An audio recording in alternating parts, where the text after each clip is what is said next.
मुख्तार की पत्नी फरार, जनाजे में नहीं हुई शामिल। पुलिस कर रही है अफसा की तलाश।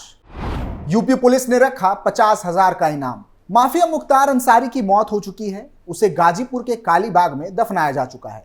इस दौरान उनके समर्थकों का एक भारी हुजूम भी देखने को मिला, लेकिन एक चेहरा जो दूर दूर तक नजर नहीं आया वो थी उनकी पत्नी अफसा अंसारी।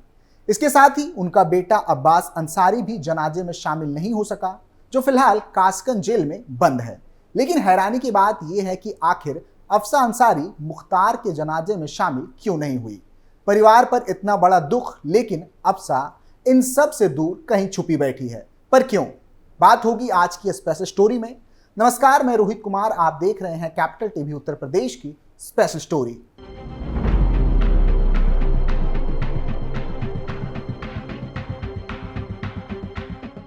कल माफिया को सुपुर्दे खाक किया गया। इस दौरान भारी संख्या में पुलिस बल तैनात रही। पूरे गाजीपुर में धारा 144 लगाई गई और ज्यादा भीड़ इकट्ठा होने से रोकने का प्रयास किया गया। हालांकि पुलिस मुख्तार के समर्थकों को रोकने में असफल रही और कब्रिस्तान के बाहर भारी भीड़ इकट्ठा हो गई। लोगों ने मुख्तार के समर्थन में नारेबाजी भी की, लेकिन इस पूरे प्रकरण के दौरान एक चेहरा नजर नहीं आया। वो थी माफिया मुख्तार की पत्नी अफसा अंसारी। मुख्तार अंसारी की मौत के बाद उनका बेटा अब्बास अंसारी को कासगंज जेल में बंद है। पेरोल नहीं मिलने के कारण वह मुख्तार अंसारी के जनाजे में शामिल नहीं हो पाया। तो वहीं दूसरी तरफ मुख्तार अंसारी की पत्नी अफसा अंसारी भी नजर नहीं आई। ऐसा इसलिए क्योंकि अफसा अंसारी पुलिस के द्वारा फरार घोषित है और उस पर गाजीपुर पुलिस के द्वारा 50,000 रुपए का इनाम भी घोषित किया गया है। जानकारी के लिए बता दें कि अफसा अंसारी का गाजीपुर और मऊ में कई मामलों में मुकदमा दर्ज है, जिसको लेकर पिछले दिनों मऊ पुलिस के द्वारा मुख्तार अंसारी के ससुराल में छापेमारी भी की गई थी। इतना ही नहीं, मऊ पुलिस के द्वारा अफसा अंसारी को फरार घोषित करने के बाद उनके आवास दर्जी टोला पर नोटिस भी चिपकाया गया था। नोटिस में बताया गया था कि अफसा कोर्ट के समक्ष जल्द से जल्द हाजिर हो। बावजूद इसके अफसा अंसारी अभी तक हाजिर नहीं हुई और अब जबकि मुख्तार अंसारी की मौत हो चुकी है, ऐसे मौके पर उन्हें मौजूद होना चाहिए था, लेकिन इस मौके पर भी अफसा अंसारी नहीं दिखी। गाजीपुर में दर्ज मुकदमे की बात करें तो विकास कंस्ट्रक्शन कंपनी के विरुद्ध दर्ज कराए गए मामले में भी अफसा अंसारी आरोपी है। वहीं गजल होटल की जमीन मामले में भी अफसा अंसारी पर मुकदमा दर्ज है। जानकारी के अनुसार जब जमीन की रजिस्ट्री कराई गई थी, उस वक्त अब्बास अंसारी और उमर अंसारी नाबालिग थे और अब इसी मामले में अफसा अंसारी पर गिरफ्तारी की तलवार लटक रही है, जिसके डर से अफसा अंसारी पुलिस से बचती नजर आ रही है। बता दें कि उत्तर प्रदेश के 60 वर्षीय गैंगस्टर राजनेता मुख्तार अंसारी की गुरुवार रात दिल का दौरा पड़ने से मृत्यु हो गई थी। कड़ी सुरक्षा के बीच शनिवार सुबह 10:45 में उसे गाजीपुर में दफनाया गया। जानकारी के लिए बता दें कि अंसारी 5 बार विधायक रह चुके थे। इसकी वजह से उनके पास लोगों का अच्छा खासा समर्थन था। यही कारण था कि शनिवार को उनके अंतिम संस्कार में हिस्सा लेने के लिए बड़ी संख्या में लोग एकत्र हुए। उनके कुछ समर्थकों ने कब्रिस्तान में प्रवेश करने के लिए बैरिकेड्स भी तोड़ दी, जिसके बाद पुलिस और समर्थकों के बीच झड़प भी हुई। हालांकि बाद में पुलिस ने मामले को संभाल लिया।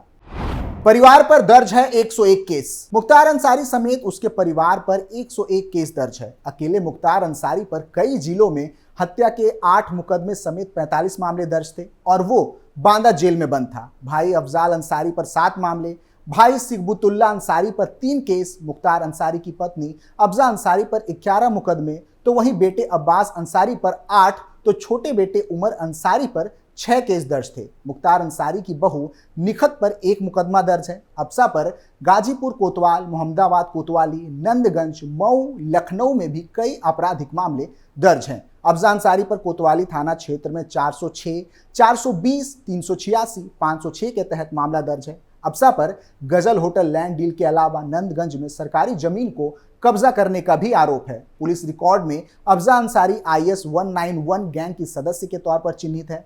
कुछ मामलों में अफसा के साथ उसके 2 भाइयों को भी पुलिस ने नामजद किया है।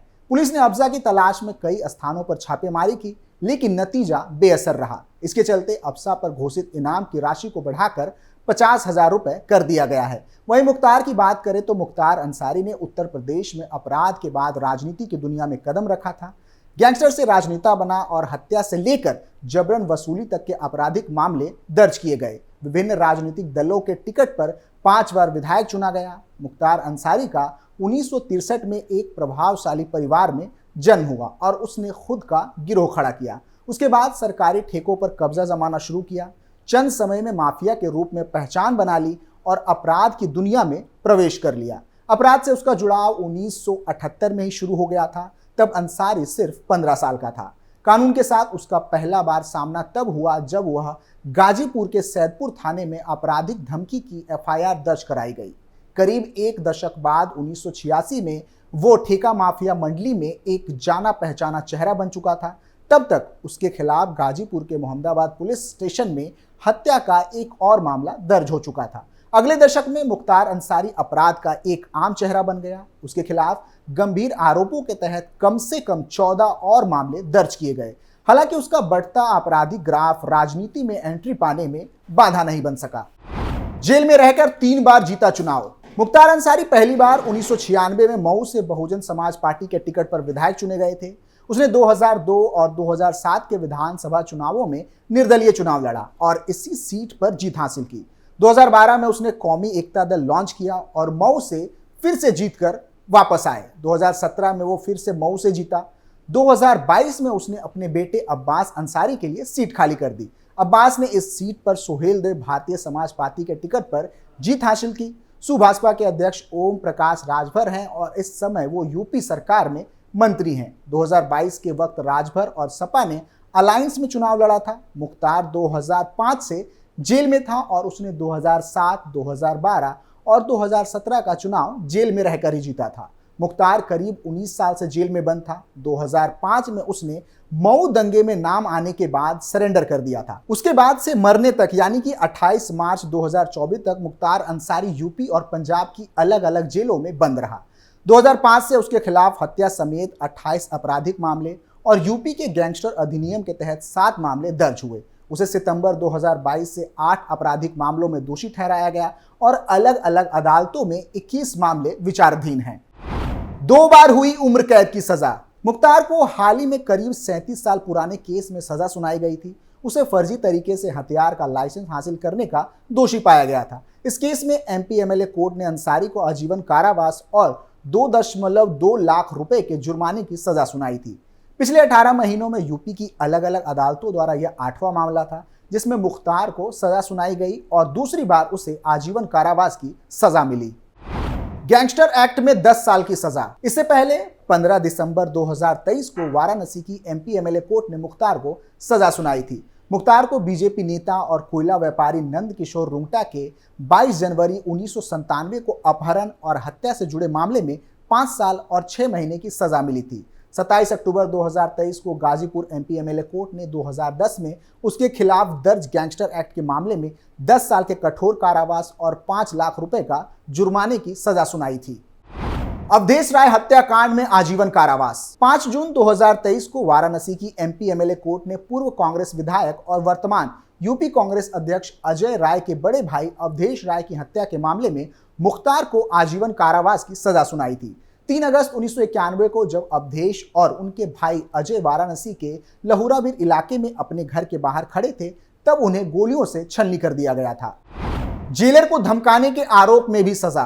15 दिसंबर 2022 को गाजीपुर एमपी एमएलए अदालत ने उसके खिलाफ 1996 और 2007 में दर्ज गैंगस्टर एक्ट के 2 अलग अलग मामलों में 10 साल की कैद की सजा सुनाई थी और प्रत्येक पर 5 लाख का जुर्माना लगाया था। पिछले 13 महीनों में मुख्तार अंसारी को पहली सजा इलाहाबाद हाई कोर्ट की लखनऊ बेंच ने सुनाई थी। 2003 में लखनऊ जिला जेल के जेलर को धमकी देने के आरोप में उसे 21 सितंबर 2022 को 7 साल की कैद की सजा सुनाई गई थी। यूपी में योगी सरकार आने के बाद 2020 में मुख्तार अंसारी गिरोह पुलिस के निशाने पर था। राज्य सरकार ने गिरोह से संबंधित 608 करोड़ रुपए की अवैध संपत्ति को या तो जब्त कर लिया था या ध्वस्त कर दिया था। इस अवधि में गिरोह के 215 करोड़ रुपए से ज्यादा के अवैध कारोबार, ठेकों और ट्रेडरों को भी पुलिस ने रोक दिया था। लेकिन इस पूरी कार्रवाई से माफिया की पत्नी अभी तक बचती आई है और पुलिस को चकमा देने में कामयाब रही है। फिलहाल के लिए इतना ही। आप देखते रहिए कैपिटल टीवी उत्तर प्रदेश। नमस्कार।